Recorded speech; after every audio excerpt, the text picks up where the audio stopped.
陆队长，前方电报。红三军团被调往攻打萧氏，这什么时候的事情？我这个军团长怎么不知道？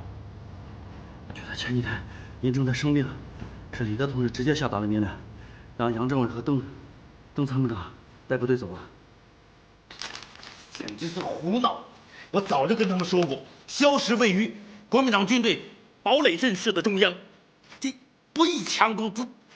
哎呀，您需要休息，赶快扶上床休息。石头，给我备马，我去先去，快走！队长，您彭军团长，您正生病呢。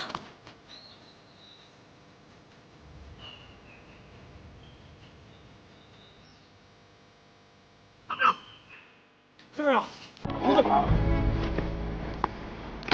军长，敌人至少启动了50个兵力，分3路向团村阵地攻击，我军损失很大。到目前为止，1半以上阵地已经失守。不要说了，我都看到了。阿庞，你病他的生病，留在这里很危险。检验同志，到，马上回军团长车里。彭军团长，放开！军团长放心，我已经集中了所有预备兵力，1小时后，我将亲自率团发动夺回阵地。奉我的命令，沿着这条线路全军撤退，撤退！撤退，马上撤退！再这么打下去，红三军团非得全军覆没不可。可我们接到命令死守，死守，到最后就这个死字了。马上撤退，所有责任我来承担。还愣着什么？操你命令，撤！他妈的，杀猪坐牢，我一个人全当了。按照苏元红军的条例，这种不让违抗军令的条例，必须要枪毙。李德同志，这下你明白我为什么要撤掉彭德怀中革军委副主席的职务了吧？严惩，必须要严惩。李德同志，博古同志，当时我也是在前线的。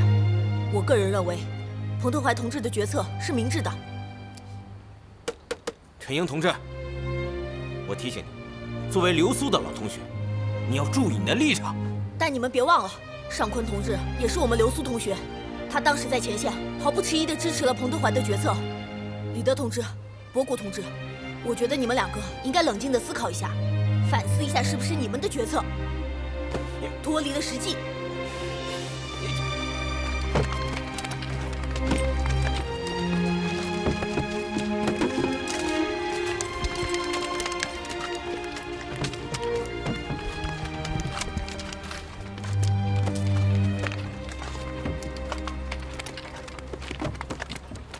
广昌地形啊，地势平坦，易攻不易守啊。是呀，如果仅仅依托阵地，死打硬拼，必然遭受巨大损失。军团长，我认为你应该向他们建议一下，重新制定计划。对广昌作战，很多同志是有不同意见的。毛泽东就不赞同，洛普也觉得这种战法不妥。可是我这个老同学，他就是听不进去啊。不管怎么说，作为一线指挥员，必须要对这1万多名战士的生命负责。邓明，你重新制定一份作战计划，我去找他们。好。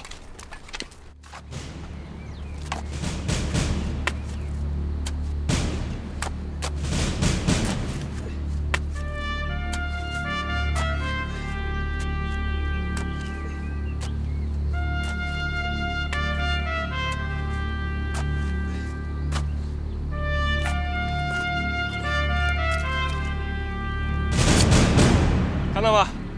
要以这样的速度才可以。你们比我年轻呀，体力比我好，有没有信心超过我？有！干活吧！刘同志，侯同志，对不起。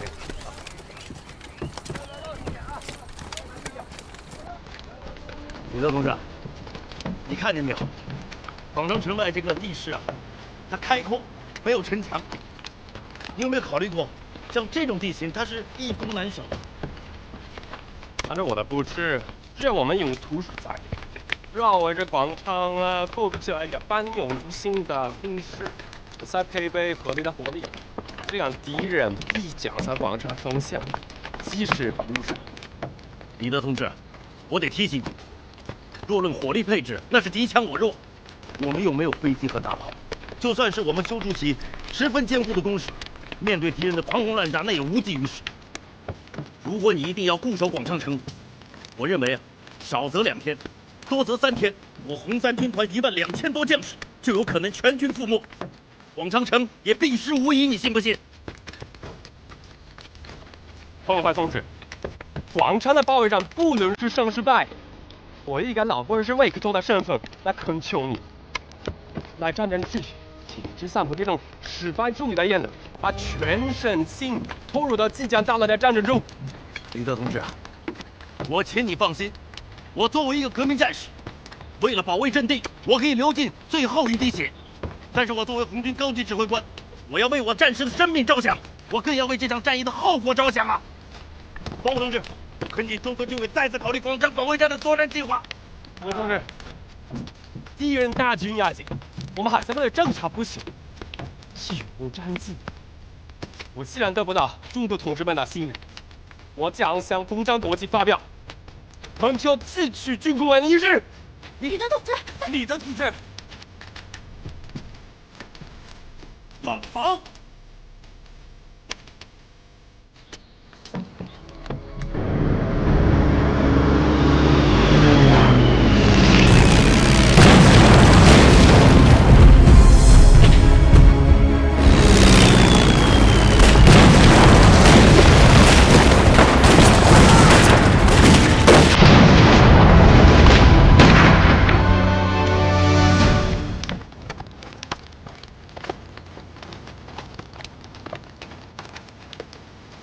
等一等，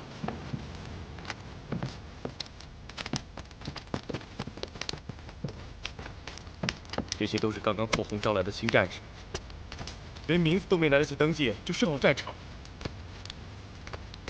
我们都不知道去怎么通知他们的家属。日下来了，说我二哥在临床牺牲了。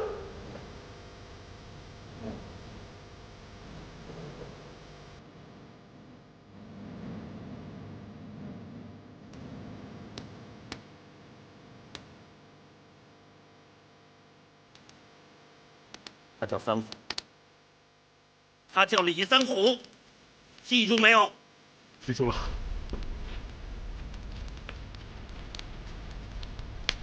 快走！广昌保卫战历时18天，红军伤亡5500人，仅我红三军团就伤亡了2700多人。这种窝囊仗，自打红三军团成立以来，从来没有打过。看来，在敌人强大的碉堡工事面前，强打硬拼，真的是得不偿失啊！赖同志，这打的叫什么仗啊？在针尖大地方跟敌人相持，搞什么鬼嘛？这就是叫花子跟龙王斗宝，不栽跟头才怪呀！原来同志，我们作战方针不能动摇。我认为我们的广昌的势力，还是在于前线部队没有很好的掌握短促突击战术，火力配置、组织上也存在严重的问题。李德同志，你总是强调让我们组织火力，我请问，压根儿就没有弹药，我怎么组织火力啊？你还讲你的短促突击，你自己到战场上亲眼所见，我们面对的是敌人的密集的碉堡群，突击就是巨大的伤亡，短促突击10次突击10次失败。从你到苏区以后，红军就没有打过1次胜仗。就凭你这么在地图上瞎指挥，早晚有一天，红军被你全部葬送掉。彭德怀，不要总是把矛头对准军委领导。你是一线指挥，仗打败了，你就没责任吗？我有责任，我的错误就是忠实地执行了你的计划。我告诉你，李德同志，你这叫宰卖椰田心不疼。宰卖？什么意思？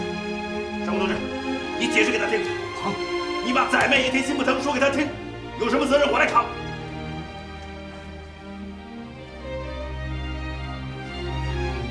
李德同志，彭德怀同志的意思是说，你在指挥广昌作战中，相当于儿子把父亲的土地卖了，而心里不觉得痛啊。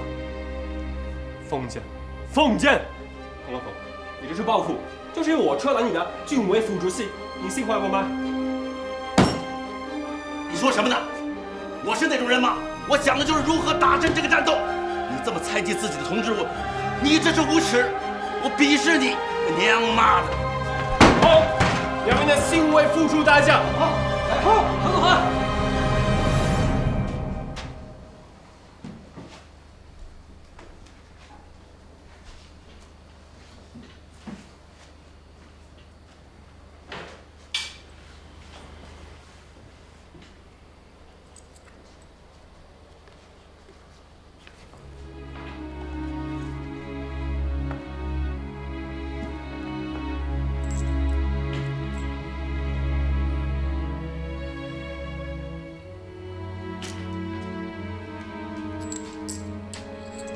钱你拿着，我估计也用不上了。我不要，你拿着。我不要。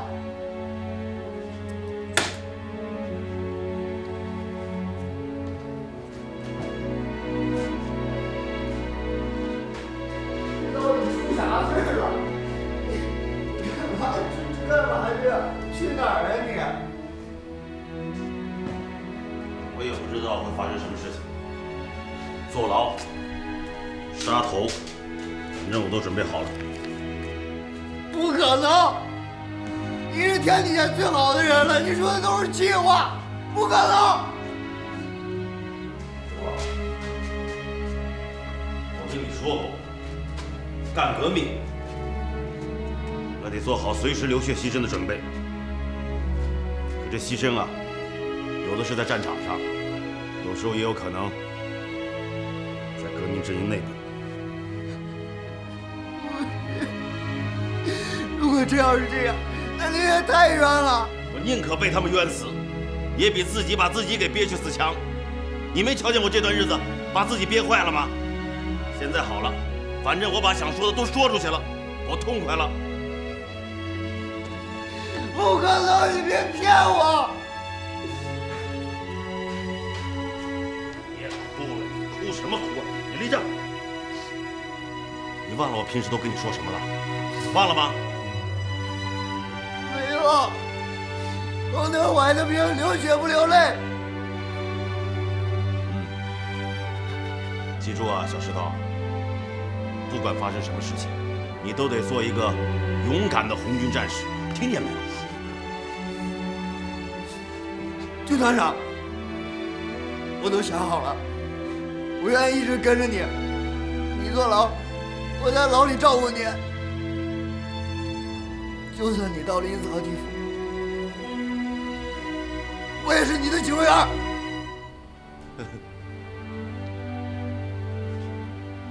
胡说什么呀？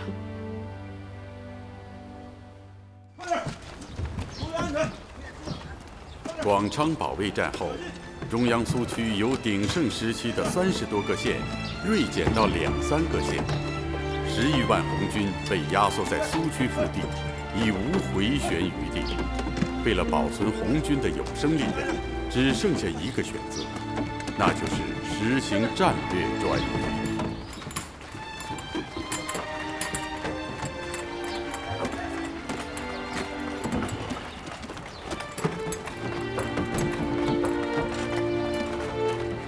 哎呀，这搬他干嘛？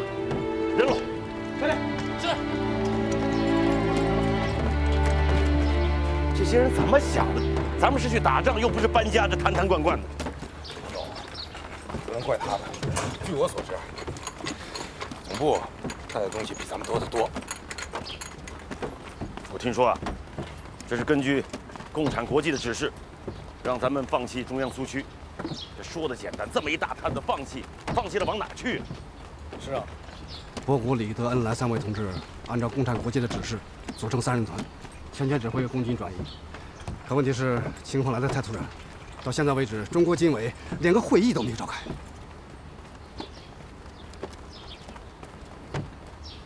哎，我突然想起个事儿，咱们这回转移啊，不知道转移到哪儿去，也不知道能不能再回来了。眼下当务之急是要找到可以行动的那些伤员，让他们尽快归队，跟着咱们一块儿走。我们下去分头督导，挨家挨户的找，绝不能让咱们自个儿的同志落到敌人手里。好，走吧。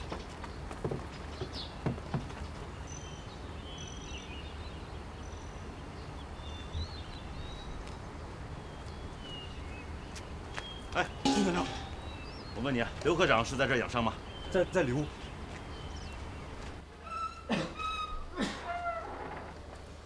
刘科长，军团长来了。之前啊，我找了半个村子，你在这儿养病啊？我告诉你啊，部队要转移，你得跟上我们走。军团长，我这病得太重，我不想拖累部队，要不你们先走，等我病好了再去追上大部队。你胡说！转移到哪儿，连我们自个儿都不知道，你上哪儿追我们去？我找2个战士抬着你走。军团长，我不想拖累部队。服从命令，你等着我啊！马上把刘科长东西收拾一下。是。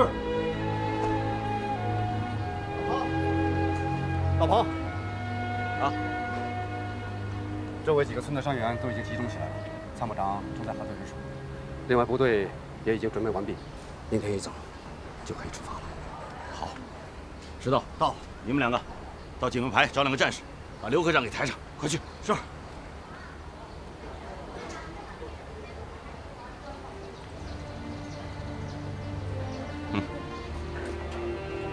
这回是真要走了。老彭，也许用不了多久，我们就能够再打回来。前几次反围剿，红军不也多次转移到外线作战吗？此一时彼一时。那以前咱们都是主动转移，咱们牢牢掌握着战略主导权呀。这回一样，这回咱们是战败之师，是被迫撤退。什么时候再打回来呀？真是说不准了。哎，这儿还有1块银元，哼，咱们找个酒家，我请你喝一盅。啊？怎么了？不给面子啊？我不是那意思，老彭，我可听说过，想让你彭总请客喝酒，那可是比登天还难哦。啊？那我今天就给你一把天梯，让你啊一步登天，啊！哎，那有一家，走啊，走。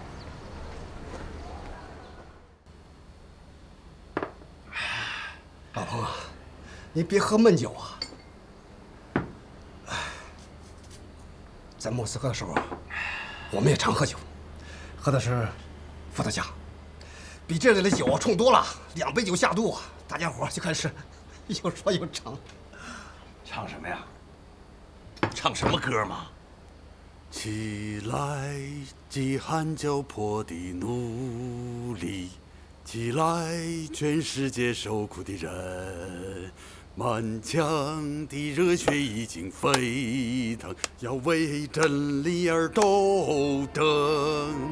旧世界大哥落花流水，奴隶们起来，起来！不要说我们一无所有，我们要做天下的主人。认可那熊男儿，就一定要实现。让你们回来呀！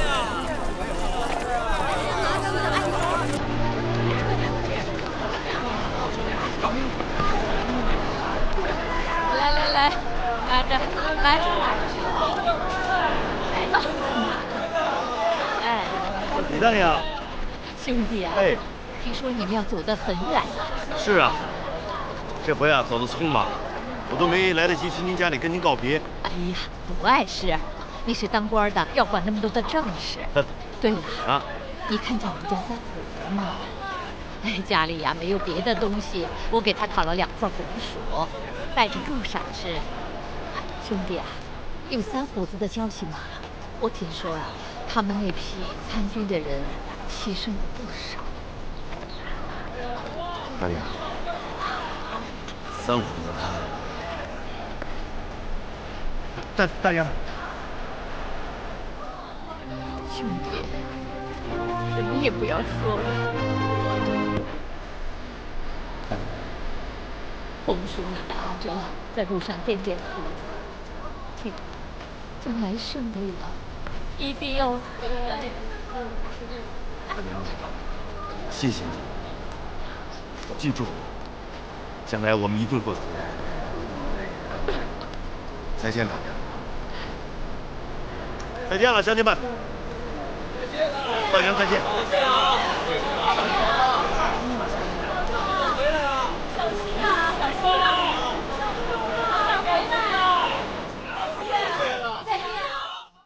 北座，根据空军侦察报告，共军的一部分部队已经渡过了湘江，并且占据了湘江西岸的滩头阵地，还架设了浮桥。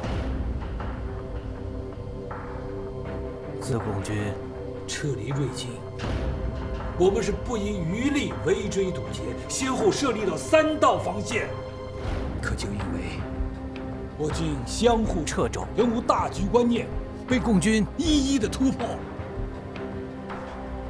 这一次，绝不能让共军再逃离湘江。电告何键、白崇禧，让他们务必把共军消灭于湘江。是。根据中革军委的命令，我们红三军团抢占湘江的界首渡口，红一军团抢占湘江的大平山渡口。一军团和我们3军团的任务是分南北构筑阵地，阻击敌人，掩护中央纵队安全过江。根据情报，蒋介石精心谋划的湘江防线已经完成。桂系军阀白崇禧和湘军何键都派出了最精锐的部队，配合中央军进行围剿。湘江一战恐怕是一场恶仗。没错，湘江之战关系到中央纵队的安危，更关系到中国革命事业的生死存亡。所以我命令部队沉着应战，血战到底。在中央纵队安全过江之前，绝不允许后退一步。全身老百姓，保证完成任务。散会。参谋长，参谋长，报告，进来。军团长，你是老彭啊，这位同志是从中央下来的，他主动要求来咱们红三军团工作。从中央下来的，哪个部门下来的？我原来是团中央少先总队的总队长。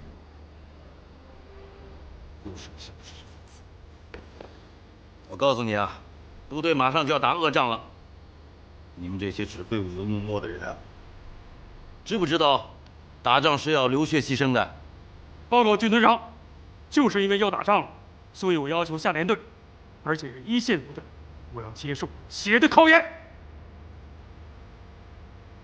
你叫什么呀？张爱萍。怕死？不怕。湘江战役致使红军损失惨重，全军上下不满左倾领导错误指挥的情绪发展到极点。遵义会议的召开，使中国共产党人独立自主解决自己命运并走向成熟的里程碑，也使毛泽东同志重新回到领导岗位。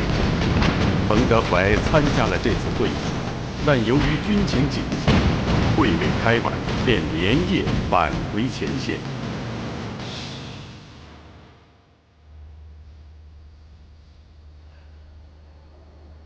依你们的分析，是他毛泽东又重新掌握了共军的指挥权。校长，有这种可能。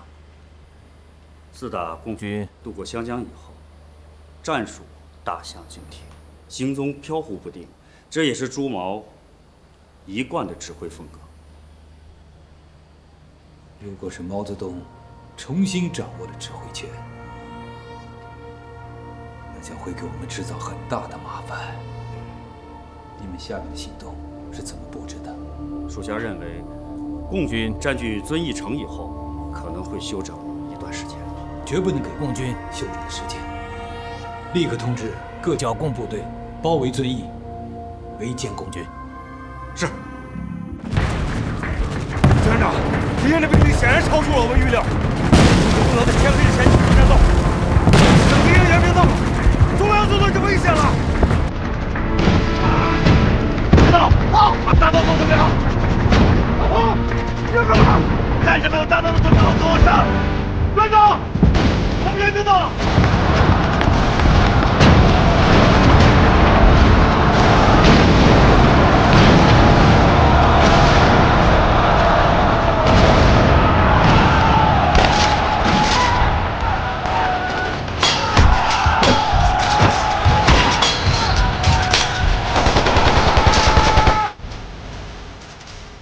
部队，这个干部团，干部团，对，这个干部团是由几个红衣学院合并而成的，成员都是有经验的技术干部，特别是他们参战陈赓，他是同属一期的副团长。陈赓，对。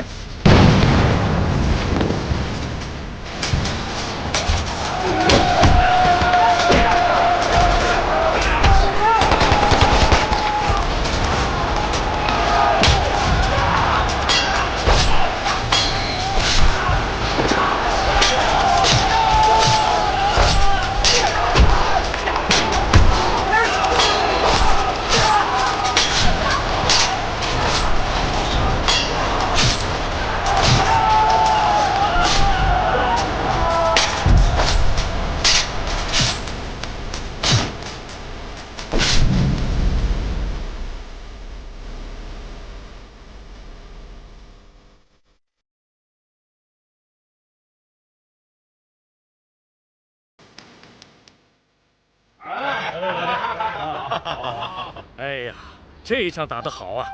陈赓啊，我把干部团交给你，算是给对人了。我看你将来能当个军长啊！老彭啊，你还不了解陈赓吧？他在黄埔的时候可是蒋某人的得意门生啊！老猫，要说了解陈赓啊，我最起码比你早10年。嗯，是吗？提这个话，我就生气。你还好意思提当年？哎，各位首长，你们得替我做主。哦，有冤申冤呐！老彭欠你什么账，我可以给你做主啊。是这么回事儿。当年呢，我们都在乡下，哎，他当连长，我当个战士。我们那个连长呢欠饷，我说都是湖南老乡，你帮我说说，这把那钱都挺不容易的给我吧？啊，结果你猜他怎么说？这得揍他，你得闹饷啊，你得揍他。我不敢，我说这不合适吧？他说揍他，揍完了他以后到我这儿来，我给你个班长当当。哦，哎呀，这个事儿好啊！啊，先闹饷出口恶气，回头还能当个班长，这事儿太划算了嘛！是这么回事啊，我就去了，鲁提辖拳打镇关西，我把我们那连长3拳2拳打得个半死，然后我就投靠他去了。您猜怎么着？他自己惹上事儿，比谁跑得都快，早就不见了。老彭，有这事儿吗？这是真事儿。当时啊，我杀了一个恶霸，自个儿啊还在那儿逃命呢，啊，顾得上管他呀！我本来啊就想去当个班长，结果跟他一样啊，兄弟2人双双逃亡。陈赓啊，所以你才到了广州，进了黄埔军校。是啊。说这话我还得敬一下我们主任呢。你这个陈赓，这跟他是有渊源的。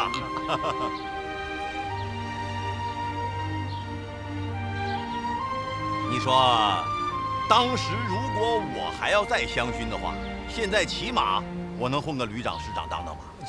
那你就是我们的敌人了，说不定在战场上被我老彭早就一枪击毙了呢。你，哎，这么说，老彭啊，还是你的革命领路人。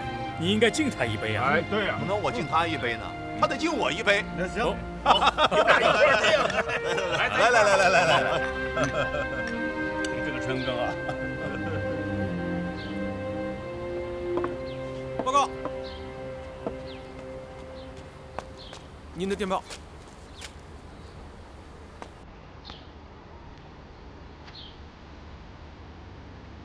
你看。出什么事情？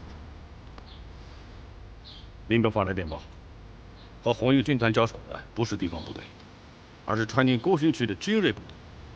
德国同志，我们不能再在这待了，看来要赶快撤离啊！是啊。面对国民党军的围追堵截，中央红军在毛泽东的指挥下，经川南进入云南扎西。蒋介石急忙调兵遣将，重新部署，红军却出其不意，掉头向东，2渡赤水，回师贵州。毛泽东命令中央红军统归彭德怀指挥，抢占庐山关，重夺遵义城。军长，我们侦察员刚刚偷听到了敌人通话，有什么情况？在电话里，王家烈跟吴奇伟说，共军已逼到遵义城下，他们再也守不住了。吴奇伟告诉王家烈，让他必须死守，今晚率部赶到。那这就是说，敌人的援军今晚必到。我已经安排部队进行阻击。好，在敌人的援军赶到之前，必须先拿下遵义城。你们过来看啊，遵义城分为新城和老城，新城在东，老城在西。新城没有城墙，老城有内外2套城墙。参谋长，传我命令，红一军团攻打新城，红3军团攻打老城。军团长，怎么了？有话快说。我怕说了您又要骂娘。还是我替你说了吧。前几天攻打庐山关啊，我们3军团的4个主力团全投进去了，伤亡不小。眼下攻打遵义城，很明显，新城易打，老城难攻。你的意思是说，这次为什么一个便宜给了红一军团，南肯的骨头留给我们3军团，对不对啊？参谋长，你真是这么想的吗？个娘妈的，你怎么可以这么想呢？现在1、3军团都归我指挥，那3军团肯定是要扛大梁的。我相信，如果换了林彪同志，他也会把最重的任务留给红一军团。那可不一定。胡扯！好了，参谋长，你跟老庞这么多年，他的脾气你还不知道，赶紧执行吧。军团长，敌人傍着老城的城墙，又修筑起2层工事。如果我们强行硬攻，可能会给部队造成很大的伤亡。我们红3军团再也伤不起了。那这样，我带人上前线去侦察一下，给部队找一条最佳的进攻路线。石头，走！走！军团长，让我去吧。还是我去吧，你掌握好部队就行了。军团长，您不是认为我这个参谋长不称职吧？那你是胡说。行，那你去。好，张海平、王明，你们跟我走。是。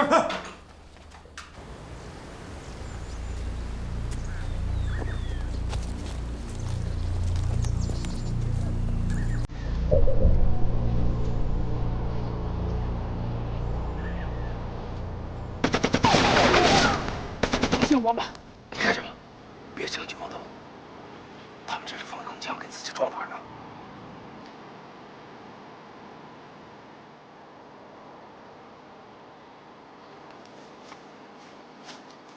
参谋长，先头部队已经全部前程家了。好，通知他们，一定要验明好，天黑之后发起总攻。是，快去。是。我去前面看看。快去。胡总，以后参谋长。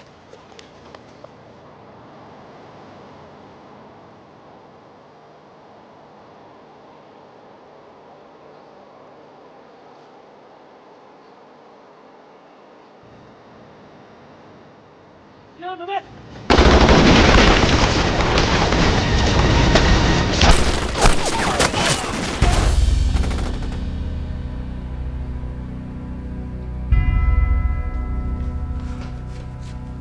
徐队长，你撤回我吧，恕为老庞参谋长。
夺取遵义城，彻底消灭前军，为参谋长报仇。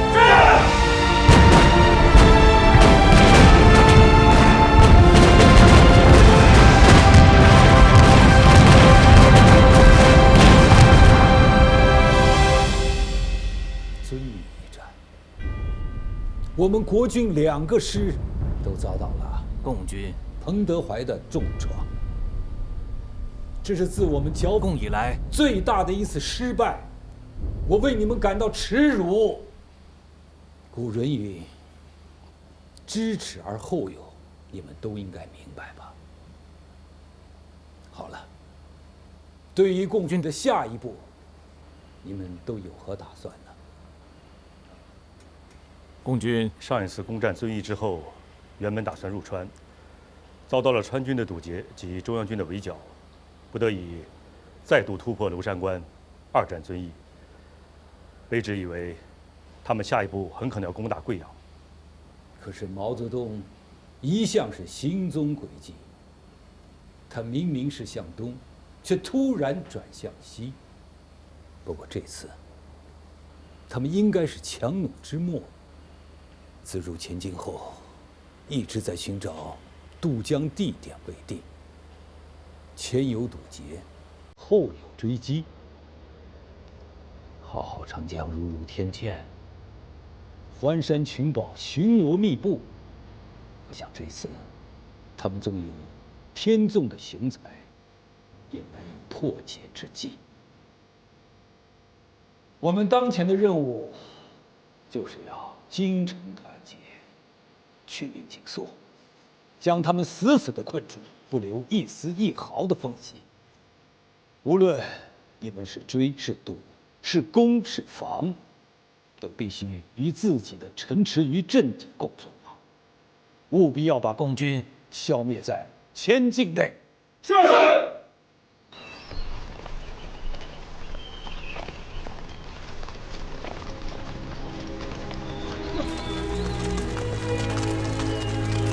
小战士，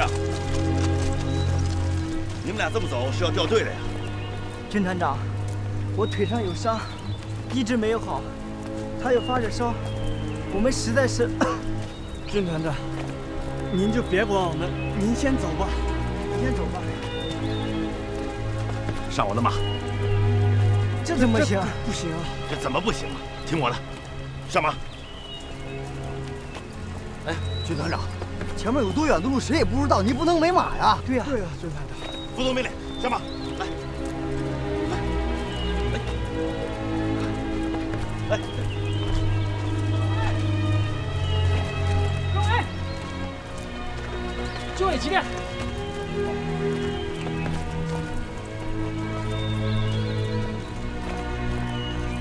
同志们，加快速度，继续前进！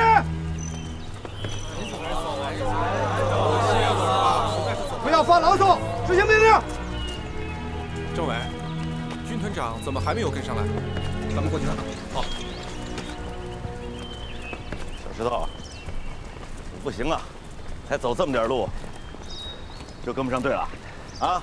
你可不像优秀的红军战士啊。我能跟您比吗？您是谁呀？红军赫赫有名的军团长。我呢？不过我对您有意见。什么意见？您不应该把马给病伤人。您说您骑着马是去打仗，你说您又不是搞特殊，你说你这么多调队得给得过来吗？呀，老彭，我说是等了半天上不来呢，他妈地下走着。这位小石头，我跟你说，老彭的马呢？他把马给病伤员了，他自己非得走着。我跟你说，行，别说了，别说了。我今天非得跟你告诉，待会儿让老彭骑我的马。什么事？彭总，刚刚接到县委的电报，让部队连夜前进。你看，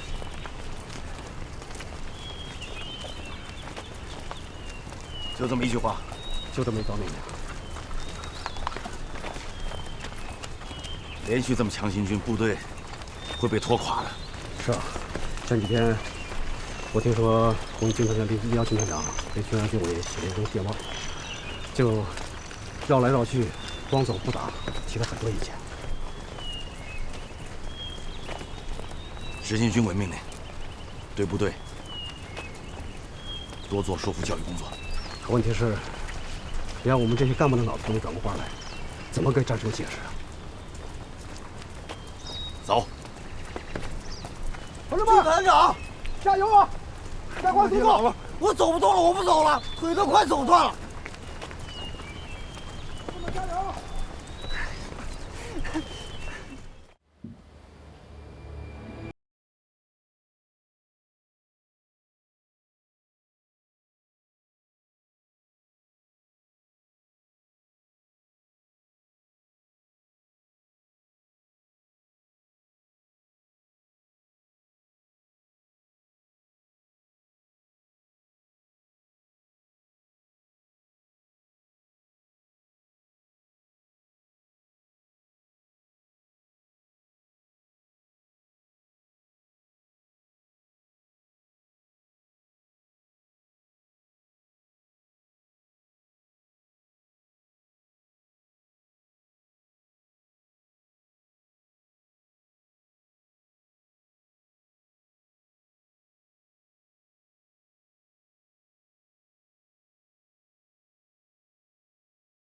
能而示之不能，用而示之不用，近而示之远，远而示之近。校长。